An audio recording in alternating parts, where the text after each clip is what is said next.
Mortal Kombat is an extremely popular series, so I decided to test its fans and create the toughest Mortal Kombat quiz possible. Even if you're a die-hard fan, these questions are guaranteed to make you struggle. So here are the rules. You can pause the video at any time to gather your thoughts. However, you cannot leave the video or go to the comment section. So no opening new tabs on Google or looking down at your phone or any other device to get the answers. If you do any of these things, then it's a strike. If you get any question wrong, it's also a strike. And once you get 3 strikes, you fail the quiz. And for punishment, you must watch this video on screen, which isn't really a punishment because this video is very fun to watch. Alright, and without any further ado, let's get started. Question number 1, get ready. Mortal Kombat has had countless characters throughout the series, but only one of them has appeared in every single game. Which character is it?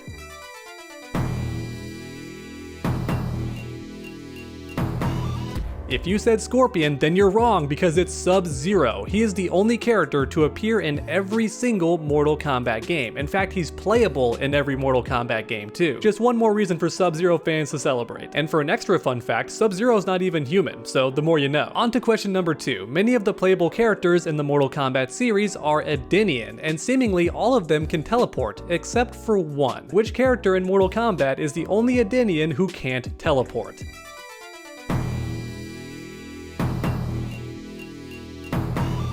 If you answered Jade, you're wrong. If you said Kitana, you're wrong. The only Edenian who can't teleport is Sindel. That being said, she's the only Edenian who can fly, so I guess it evens out. Now, to be fair, in Mortal Kombat 11, she does have the Banshee teleport, but everyone knows Mortal Kombat 11 Sindel is not actually Sindel. Time for question number 3. When Jax kills Jarek in his Mortal Kombat 4 ending, was it a fatality or a brutality?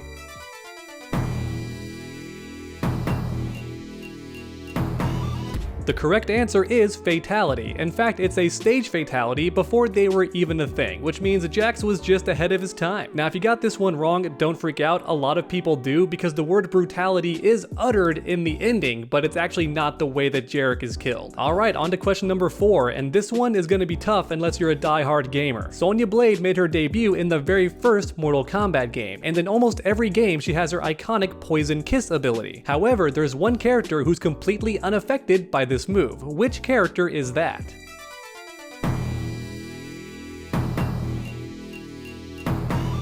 If you said Kenshi, then you're absolutely correct, because the guy can't see, so therefore spraying his eyes with a mist wouldn't do anything at all. But even so, I find it hilarious that Kenshi players have an outright advantage over Sonya players. Just imagine that in Mortal Kombat 11, you do a special move, but your opponent just gets to shrug it off because they picked a certain character. How crazy would that be? But question number 5 is for the die-hard Mortal Kombat fans. Everyone knows that Raiden has a brother named Fujin. However, very few fans know that Raiden actually has a second brother. What is the name of Raiden's other brother? And for a quick hint, this brother lives in a different realm.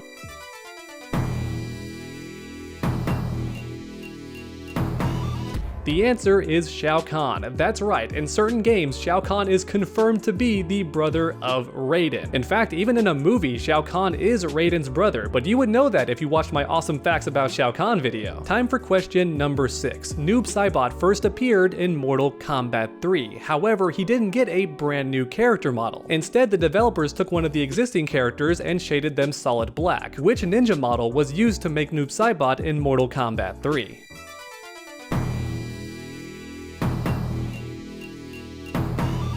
Trick question, there were no ninja characters in Mortal Kombat 3, and that's because Mortal Kombat 3 was extremely rushed, so instead the developers used Kano's model to make Noob Saibot. And if you're saying that's not fair, yeah, it's not, just like every pop quiz. There's no mercy in Mortal Kombat, and there's no mercy on this quiz either. And the questions only get tougher from here, so buckle up. One of the goofiest characters in Mortal Kombat is definitely Mocap. Many players consider him a joke character, but even so, he is actually canon as a stunt double for Johnny Cage. And in fact, you can even find him in the Conquest mode of Mortal Kombat Deception. So here's the question, how much money did Mocap give Shujinko to help him escape the Chaos Realm?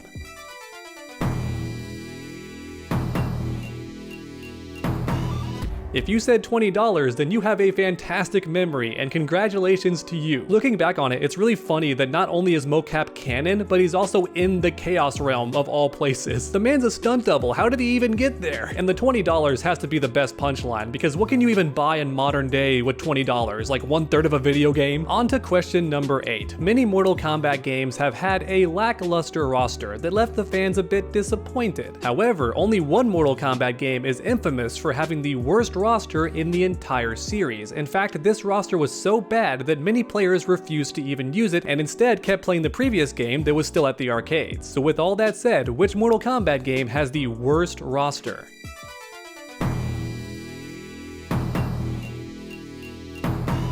The correct answer is Mortal Kombat 3, because once again, this game was missing a ton of iconic characters, especially the ninjas. Not even Scorpion was playable in this game, and neither was Jade, Molina, or Kitana. Literally no character in this game wore a mask, which meant 99% of the ninjas were out. And on top of that, you also didn't have Raiden and other iconic characters, so once again, many players just kept playing Mortal Kombat 2 because it had the characters they wanted. Alright, now it's time for question number 9. Which ninja clan does Sub-Zero belong to?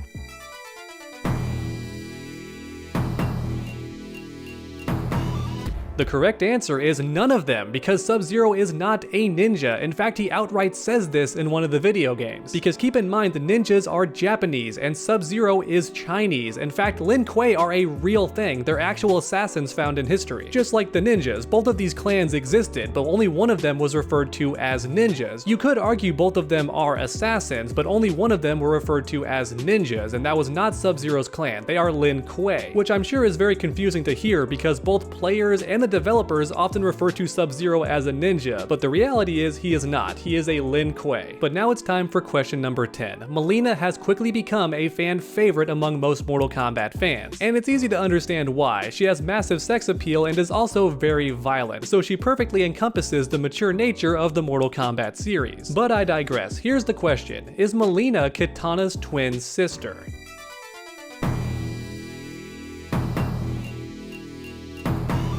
The answer is obviously no. Yes, Molina does call Kitana sister multiple times in the game, but she's doing this solely to annoy her. Molina is actually a clone of Kitana, and of course that's different than being someone's twin sibling. However, it is true in the original timeline the two were raised together as siblings, but they were never actually related. They were not twin sisters. And honestly, even referring to Molina as a clone feels incorrect because she's also spliced with Tarkatan DNA, which means she's not identical to Kitana and therefore can't be considered a clone. If we're getting technical, she's more like a failed copy of Kitana, not an actual clone. But guess what? This question is a two-part question. If you get this answer right, then it removes one of your strikes, so listen up. As mentioned earlier, Molina has heavy sex appeal, and in every game she's seen wearing less and less clothing, and as a result many fans claim she even appeared in Playboy magazine. But is that statement true, yes or no?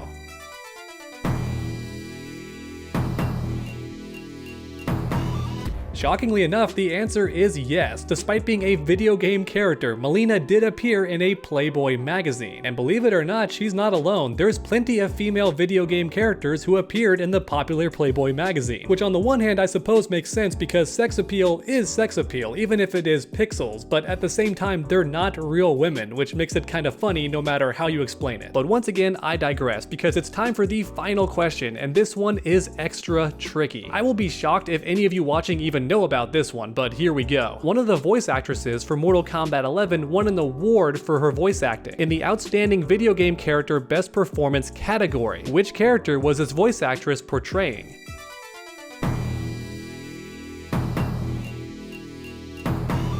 If you answered Scarlet, then congratulations, you're one of the 1% of people that knew about that obscure fact. Though looking back on it, I think she deserves it because Scarlet has an amazing voice in Mortal Kombat 11 and it really sticks with you. And also keep in mind, Scarlet doesn't talk in Mortal Kombat 9, which means the actress had to start from scratch. And believe it or not, this voice actress has been nominated for a voice award 5 times already. Time for a bonus DLC question, and just like with the game, I'm adding it on. Because Mortal Kombat 11 had a bunch of DLC characters. In fact, it has more more than any Mortal Kombat game to date. And every time a new character got revealed, the fans kept requesting one specific character, Molina. And as time went on, the fans got more and more aggressive until finally Molina was added for the final combat pack of Mortal Kombat 11. However, many fans were actually not happy about this because it felt like the developers were rewarding the bad behavior from the more toxic fans. So the question is, was Molina added as a result to the fan outcry? Yes or no?